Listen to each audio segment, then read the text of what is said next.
Ostensibly a history of England, 1066 and all that is, in reality, a rich satire of the history known to every English schoolboy, a history half misremembered and half embellished.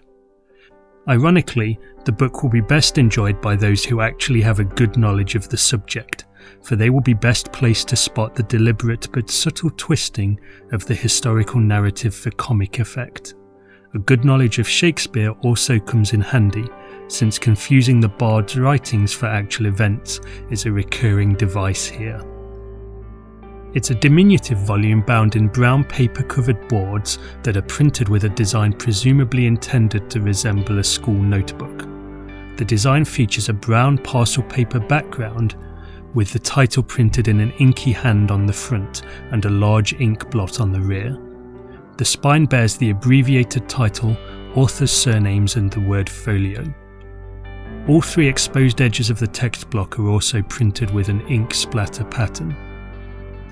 The binding is sewn with black and white head and tail bands, while the end papers are plain white. The volume comes in a slipcase that also has a brown parcel paper design. Inside, we find the text is set in old style on Virginia wove paper. It's a slightly coarse white paper with good opacity.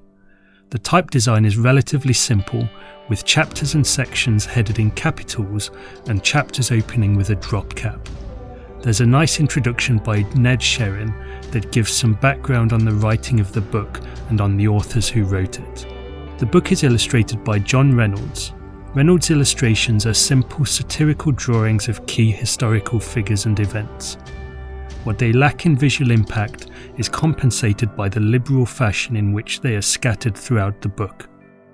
Besides these small illustrations, there's also a frontispiece in a similar style, which faces an elegant title page that stands in mock of all those fusty real history books.